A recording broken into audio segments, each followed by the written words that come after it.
UP board की 12वीं की अंग्रेजी की परीक्षा को सभी 275 परीक्षा केंद्रों पर निरस्त कर दिया गया है। आजमगढ़ बलिया जिले में इंग्लिश के पेपर लीक होने पर आजमगढ़ के सभी सेंटरों पर परीक्षा को निरस्त कर दिया गया। परीक्षार्थियों को अगली डेट पर परीक्षा देनी होगी। मामले की जांच यूपी एसटीएफ को सौंप दी गई है और सभी 24 जिलों के डीएमएसपी से भी रिपोर्ट मांगी गई है। सभी सेक्टर मजिस्ट्रेट को भी इसकी सूचना दे दी गई है। बागपत जनपद समेत 23 अन्य जनपदों में दोपहर की पाली में होने वाली इंटरमीडिएट की परीक्षा को रद्द कर दिया गया है। डीएम राजकमल यादव ने इस मामले की जानकारी दी। जिलाधिकारी के निर्देशानुसार आज अंग्रेजी की दूसरी पाली की परीक्षा को सभी केंद्रों पर निरस्त कर दिया गया है। दिल्ली के मुख्यमंत्री अरविंद केजरीवाल के कश्मीर फाइल्स मूवी को दिए गए बयान को लेकर आज दिल्ली में भारतीय जनता पार्टी युवा मोर्चा के कार्यकर्ताओं ने अरविंद केजरीवाल के घर के बाहर प्रदर्शन किया। हालांकि यह प्रदर्शन काफी उग्र देखने को मिला, जहां पर भारतीय जनता पार्टी के युवा कार्यकर्ताओं पर दिल्ली के उप मुख्यमंत्री मनीष सिसोदिया ने आरोप लगाए। उप मुख्यमंत्री मनीष सिसोदिया ने कहा कि दिल्ली में भारतीय जनता पार्टी अरविंद केजरीवाल को मारने की साजिश रच रही है। ऐसे में एमसीडी चुनाव नजदीक है और लगातार हर मसले को लेकर राजनीति होते हुए नजर आ रही है, लेकिन बैठे बिठाए आम आदमी पार्टी को एक बड़ा मसला जहां पर देखने को मिला। इसके अलावा अगर हम बात करें तो भारतीय जनता पार्टी के कार्यकर्ताओं का ये कहना है कि जब तक अरविंद केजरीवाल माफी नहीं मांगते हैं, वो इसी तरीके से अरविंद केजरीवाल के खिलाफ प्रदर्शन करते हुए नजर आएंगे। देश में जैसे जैसे पेट्रोल और डीजल के दाम बढ़ रहे हैं, उसी तरीके से विपक्षी पार्टी भी सरकार पर लगातार हमलावर है। बढ़ते पेट्रोल को दामों को लेकर सियासी पारा राजनीतिक गलियारों में हाई हो चुका है। तो वहीं कांग्रेस सांसद राहुल गांधी ने सवाल उठाते हुए कहा कि जब 5 राज्यों में विधानसभा चुनाव थे तो सरकार ने पेट्रोल और डीजल के दामों में बिल्कुल भी बढ़ोतरी नहीं करी। लेकिन सरकार की तरफ से तर्क यही दिया जा रहा है कि पेट्रोल डीजल की बढ़ती तेल की कीमतें उनके हाथ में नहीं है। जो पीछे से तेल क्रूड ऑयल आ रहा है उसके आधार पर ही कीमतें निर्धारित हो रही है और इस वजह से पेट्रोल और डीजल के दाम में बढ़ोतरी हो रही है। बता दें कि कई देश के ऐसे राज्य जहां पर पेट्रोल 100 पार पहुंच चुका है, चाहे वो पंजाब हो, चाहे हिमाचल हो, चाहे हरियाणा हो। इन राज्यों के अंदर कई ऐसे शहर आते हैं जहां पर पेट्रोल 100 रुपए के पार हो चुका है। हालांकि जनता को काफी दिक्कत और परेशानी का सामना करना पड़ रहा है, लेकिन सरकार की तरफ से यही तर्क दिया जा रहा है कि जो पेट्रोल और डीजल के दाम बढ़ाए जा रहे हैं वो उनके हाथ में नहीं है। लेकिन विपक्षी पार्टी लगातार इसको मुद्दा भुनाने में जुटी हुई है। लेकिन क्या विपक्षी पार्टी पेट्रोल और डीजल का मुद्दा बनाकर सरकार को घेरने की तैयारी में है? लेकिन इससे साफ ऐसा होता हुआ नजर नहीं आ रहा है, क्योंकि सरकार की तरफ से साफ साफ तौर पर कहा गया है कि जो पेट्रोल और डीजल के दाम बढ़े हैं वो उनके हाथों में नहीं है। दिल्ली के मुख्यमंत्री अरविंद केजरीवाल के घर पर हमले की खबर सामने आई है। बुधवार दोपहर को कुछ असामाजिक तत्वों ने सीएम केजरीवाल के घर पर हमला कर सीसीटीवी कैमरे और सिक्योरिटी बैरिकेड्स को तोड़ दिया, साथ ही बूम बैरियर्स को भी तोड़ दिया। इस दौरान दिल्ली पुलिस ने मौके पर पहुंचकर 70 लोगों को हिरासत में लिया है। वहीं दिल्ली के डिप्टी सीएम मनीष सिसोदिया ने ट्वीट कर मुख्यमंत्री अरविंद केजरीवाल के घर पर हमले की जानकारी दी। मनीष सिसोदिया ने ट्वीट कर कहा कि दिल्ली में मुख्यमंत्री अरविंद केजरीवाल के घर पर असामाजिक तत्वों ने हमला कर सीसीटीवी कैमरे और सिक्योरिटी बैरियर तोड़ दिए। वहीं दिल्ली पुलिस के मुताबिक सीएम आवास पर कुछ लोग सीएम केजरीवाल के फिल्म कश्मीर फाइल्स पर दिए बयान के खिलाफ प्रदर्शन कर रहे थे। इस दौरान कुछ असामाजिक तत्वों ने नारेबाजी करते हुए सीएम आवास के बाहर लगे बैरिकेड्स और सीसीटीवी कैमरों को तोड़ दिया। आपको बता दें कि विधानसभा में दिल्ली के सीएम अरविंद केजरीवाल ने फिल्म द कश्मीर फाइल्स पर बयान दिया था, जिसके बाद से फिल्म पर उनके बयान का विरोध हो रहा है और वहीं बीजेपी सीएम केजरीवाल को उनके बयान पर माफ़ी मांगने के लिए कह रही है। हरियाणा सरकार ने रोडवेज कर्मचारियों की 2 दिन की हड़ताल पर कड़ी कार्रवाई की है। प्रदेश सरकार ने 4 रोडवेज महाप्रबंधकों को चार्जशीट किया है। हरियाणा के परिवहन मंत्री मूलचंद शर्मा का कहना है कि इन 4 जीएम के अधीन जो डिपो थे उसमें 2 दिन की हड़ताल के दौरान बसें नहीं चली है। मूलचंद शर्मा ने कहा कि सरकार की जो मंशा है उस मंशा को ये जीएम समझ नहीं पा रहे और इसी के चलते इनको चार्जशीट करना पड़ा है। मूलचंद शर्मा ने कहा कि हड़ताल करना कर्मचारियों का अधिकार है, वो हड़ताल पर जा सकते हैं, लेकिन पूरी तरह से बसें थाम देना उचित नहीं है। इसके साथ ही मूलचंद शर्मा ने यह भी कहा कि इन जीएम के अलावा उन रोडवेज कर्मचारी यूनियन के नेताओं पर भी कार्रवाई होगी जिन्होंने हड़ताल में शामिल नहीं होने वाले रोडवेज कर्मचारियों से दुर्व्यवहार किया है। काबिले गौर है कि प्रदेश में 2 दिन 28 और 29 मार्च को राष्ट्रव्यापी हड़ताल का समर्थन करते हुए प्रदेश भर में रोडवेज कर्मचारी यूनियनें हड़ताल पर चली गई थी। इस हड़ताल के चलते रोडवेज का पहिया प्रदेश के कई जिलों में थम गया था। हालांकि कई जिलों में रोडवेज की हड़ताल बहुत ज़्यादा असरदार नहीं रही, लेकिन कई जिलों में पूरी तरह से रोडवेज की बसें नहीं चल पाई थी।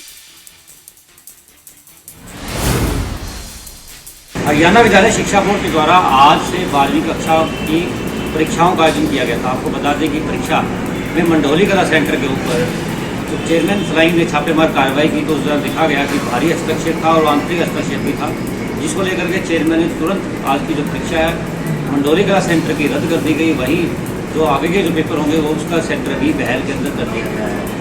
चेयरमैन डॉक्टर जगबीर सिंह का कहना है कि मामले की जानकारी मिली थी और जानकारी मिलते ही पेपर को रद्द कर दिया गया है और कुछ जो मोबाइल पकड़े गए थे, जो कुछ लोग बाहर के जो फॉलोअर आए थे उन सबको पकड़ करके पुलिस के हवाले भी कर दिया गया है। और हरियाणा विद्यालय शिक्षा बोर्ड की ये बड़ी कार्रवाई थी जिसे आज अंजाम दिया गया।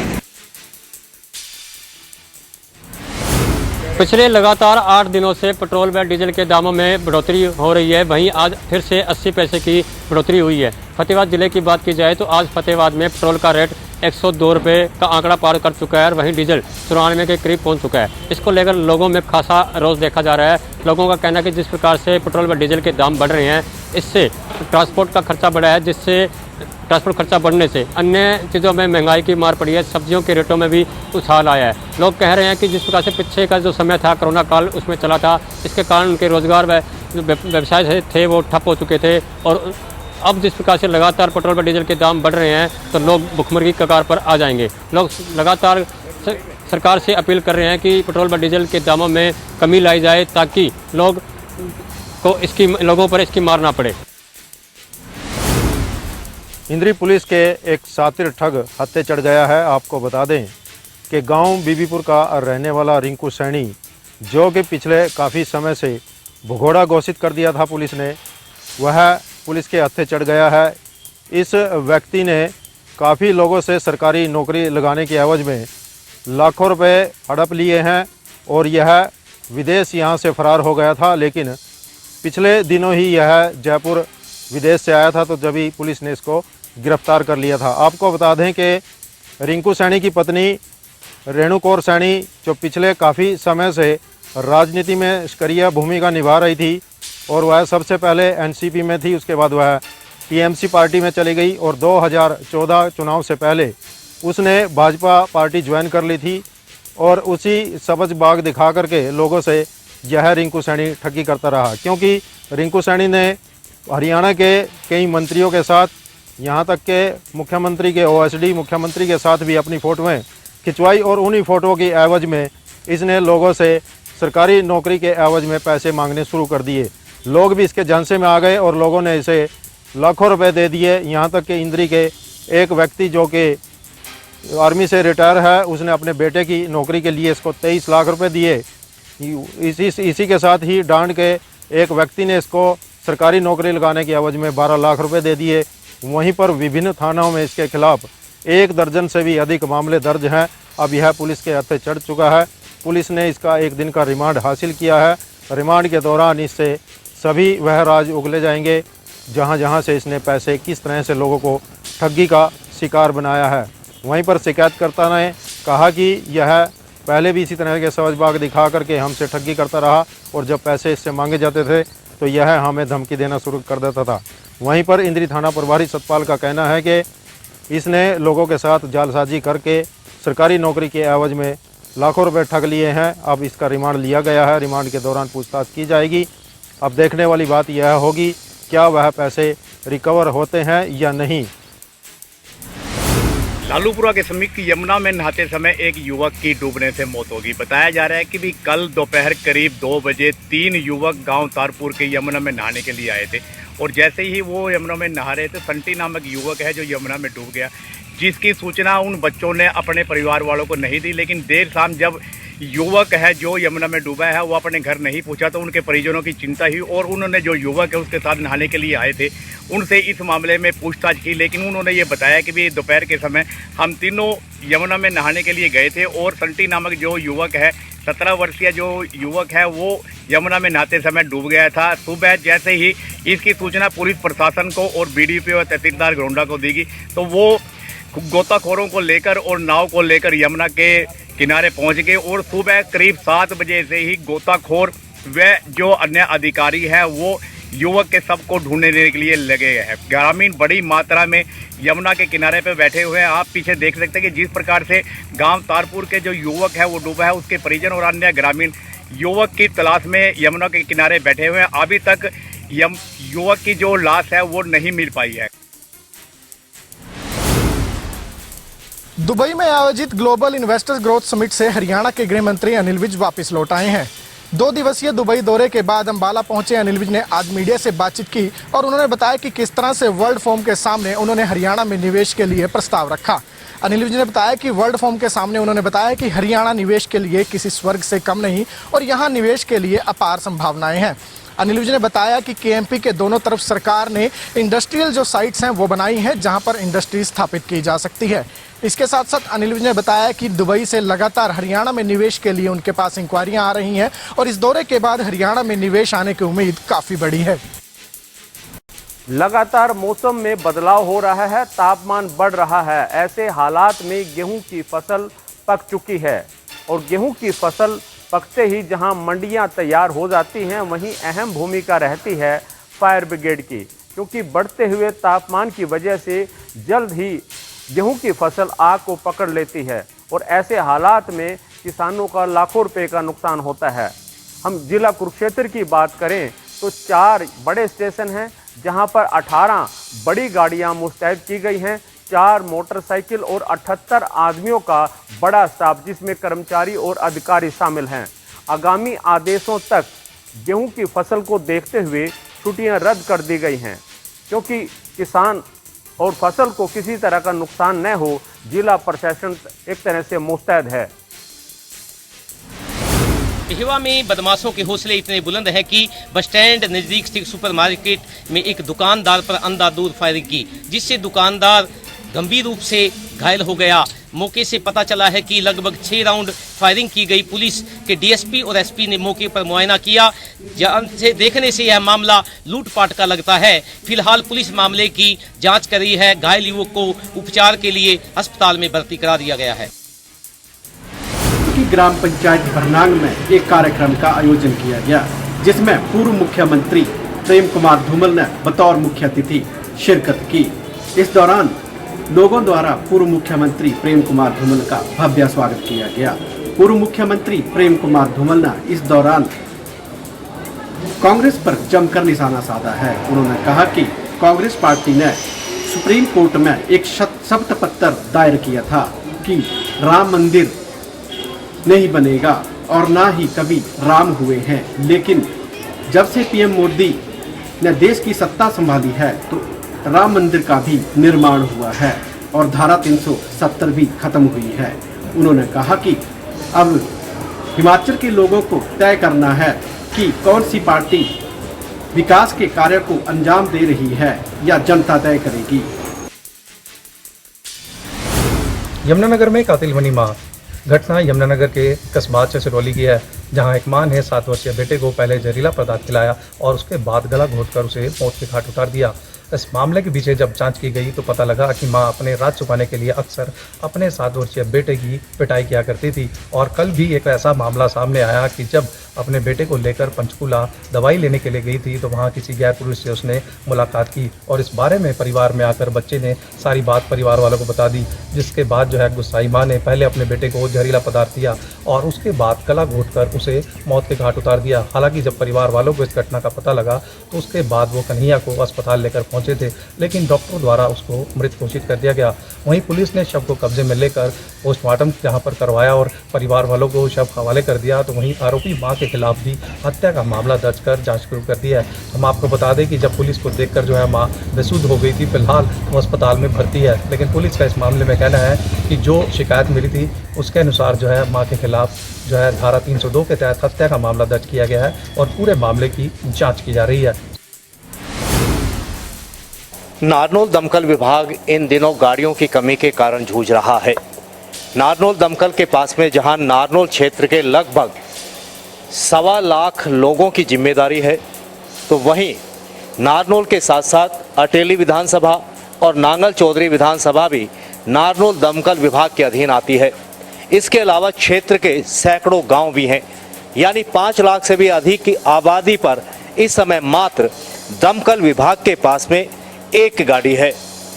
वहीं हरियाणा सरकार ने दमकल विभाग नारनौल के पास 2 गाड़ियां तो भेजी जो ठीक मेरे पीछे हैं, लेकिन इन गाड़ियों का इंश्योरेंस और गाड़ी का रजिस्ट्रेशन अभी तक नहीं होने के कारण ये दोनों नई गाड़ियां इस समय दमकल विभाग के कार्यालय में खड़ी है। ऐसे में दमकल विभाग को मात्र एक गाड़ी पर निर्भर रहना पड़ता है, जबकि इस समय गेहूं की फसल की कटाई चल रही है। कहीं आगजनी की घटना हो जाए तो दमकल विभाग अपने आप को असहाय महसूस करेगा, क्योंकि दमकल विभाग के अधिकारी और कर्मचारियों की माने तो उनके पास नारनौल बाछौद एयर पट्टी की भी जिम्मेदारी है, जहां हवाई जहाज या अन्य कोई हेलीकॉप्टर आने पर उन्हें वहां भी इस दमकल विभाग की एक गाड़ी को ले जाना पड़ता है। ऐसे में सवाल पैदा होता है कि 5 लाख की आबादी पर मात्र एक दमकल विभाग की गाड़ी कैसे काम कर पाएगी। पंचकुला में आज कांग्रेस ने भाजपा सरकार व जिला प्रशासन के खिलाफ खोला मोर्चा। नगर निगम कार्यालय में जूनियर इंजीनियर और कांग्रेसी पार्षद के बीच चले लात घूसों के मामले में अब कांग्रेस ने धरना प्रदर्शन किया। उनकी मांग है कि इस मामले में पुलिस द्वारा कांग्रेसी पार्षद की शिकायत पर भी कार्रवाई की जानी चाहिए। काबिले जिक्र है कि पुलिस द्वारा एक तरफा कार्रवाई की गई, ऐसा आरोप कांग्रेस के नेताओं द्वारा लगाया गया है।